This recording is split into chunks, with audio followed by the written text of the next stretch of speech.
And there's maybe a hint of a smile, That's or was right, that chewing from Igor? I wasn't quite sure which. Yeah, it must have been accidental. It must have been a chew. So no shockers here. Minor from Igor to open things up. Lucas went to the front, going to go ahead and get the pickup, but take a little bit of chip damage on the left-hand side as the Berserker finishes off the helmeted one. Yeah, and Igor's going to do the same thing that Pedro was doing with these off-center. You know, usually you go right on top of the tower, going just an extra tile off to try and get some of those troops to walk away. And Minor right to the Dark Goblin. And this is, you know, this is big.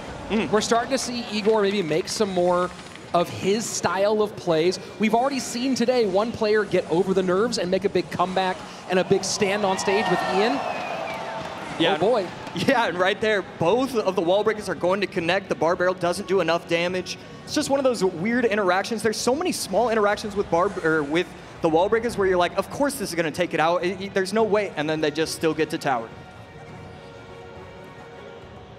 Igor sitting on his elixir a little bit, waiting for his opponent to make the move.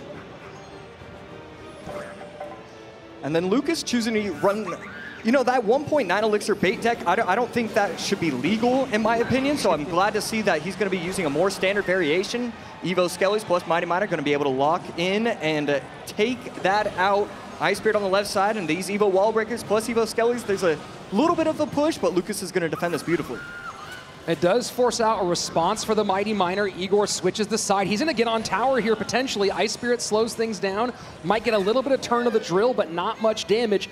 Double elixir on its way in a moment. Right now, it's pretty even in both lanes. Yeah, and we see Igor shake his head. I would have liked to see that up and hut just one tile lower. It would have allowed the Dark Goblin to be able to walk in, have the Crown Tower take it out. Instead, Dark Goblin gets 4 or 5 shots, and now Lucas takes the lead all the way back. Igor a little heavier in this deck, getting the Mighty Miner up front. Goblin Hut now placed in that low position. And that's going to be perfect right there. Mighty Miner to try and finish off the Dark Goblin. 1886, lowest tower for Lucas. 1593, lowest tower for Igor. And really, you know, the game is close, but so far Lucas has played a much cleaner game. Split on the Evo barrel. Let's see how Igor handles it. Takes a ton of damage on the left-hand side. Oh my word. Yeah, and I think that might have been Evo Skellies or something taken out right there. 9 seconds, almost to OT, and Lucas is just dominating. He's just playing this so much better than Igor is so far. Miner working for Igor. One wall breaker trying to make it, does connect. Bar barrel down. And the hut drop behind. Had to be a misclick. That's it. Lucas takes game number 1. Yeah, Lucas dominated the entire time. He was so clever with his bar barrel. Number 2, here we go.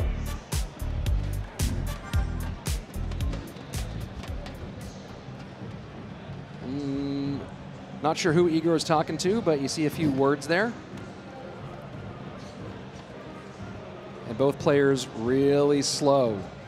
No one making the first move. Yeah, not sure if the production team is the best coach, but... Guard cycle. Lucas shows the Baby Dragon. Seeing Baby Dragon, you kind of automatically assume that it's going to be E-Giant. Igor on the other side. Oh, and he's going to be running P.E.K.K.A. Feels like it's one of the first P.E.K.K.As that we've seen in this tournament. And Graveyard for Igor here. E-Spirit to cover. Yeah, and Valk not in range. Beautiful timing with the E-Spirit. E-Wiz coming as well for Lucas. Takes about 600 damage. And Igor just going to set up the defense with a Goblin Cage. And that's a big Inferno Dragon, especially with the Electro Wiz covered. Going to burn that all the way down, I believe. Ooh. And there you go. Yeah. Big defense for Igor. Gorgeous Ice Spirit right there. I was so worried that it was going to get out of the range of the Inferno Dragon. Instead, just inside, Inferno Dragon cleans up everything. Yeah, and he's taking no damage. That was a perfect start to the game for Igor. First 90 seconds away. So far, so good for the former Team Liquid hero. Wasn't able to play for that squad for the entire year. Couldn't get his way over to the States. I think he might have still been underage to play in the league, but at the time. Liquid coach Eric Benamou signed him anyway, with the plan being we'll need him at Worlds. Ran a 3-man squad, right, with just Canario, Surgical Goblin, and Diego B. And they made it all the way, and then Igor showed up as a rookie and got it done. And right here, Inferno Dragon on top of the P.E.K.K.A. again. Lucas trying to save up the Lightning and not going to. That's just going to be a really easy defense for Igor. See if he wants to defend this Baby Dragon. Baby Dragon does get the splash, so a little bit of a mistime right there. And that's going to get the left tower down to 2569. Full reset for Igor, setting up with the Goblin Cage. Guards, yeah, pressure on the left-hand side here. Force out the Ghost early.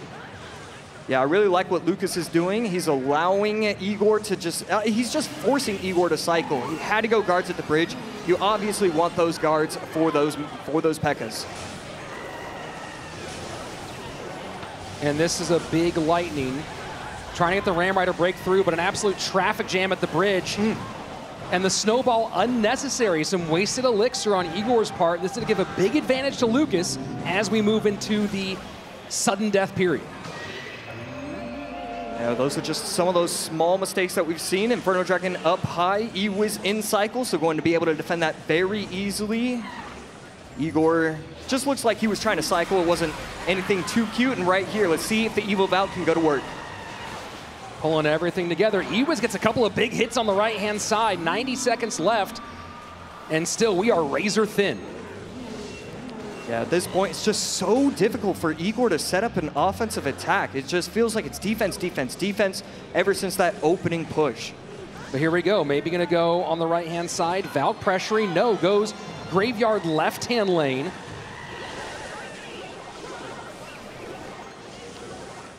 And this is where you can start getting dangerous, right? Triple elixir. You can put some graveyards out, take some risks. Yeah, I'd like to see some sort of push build. I'm not exactly sure why he went on the right side and then went with the Graveyard in the left. Inferno Dragon plus the Valk plus the Snowball should be able to defend that pretty nicely, but does need to go with guards, and he will. The right tower now lowered down to 1706. Igor can switch lanes here, but Lucas in a good spot. Not a big lead though, 1706 to 1815, 40 seconds left.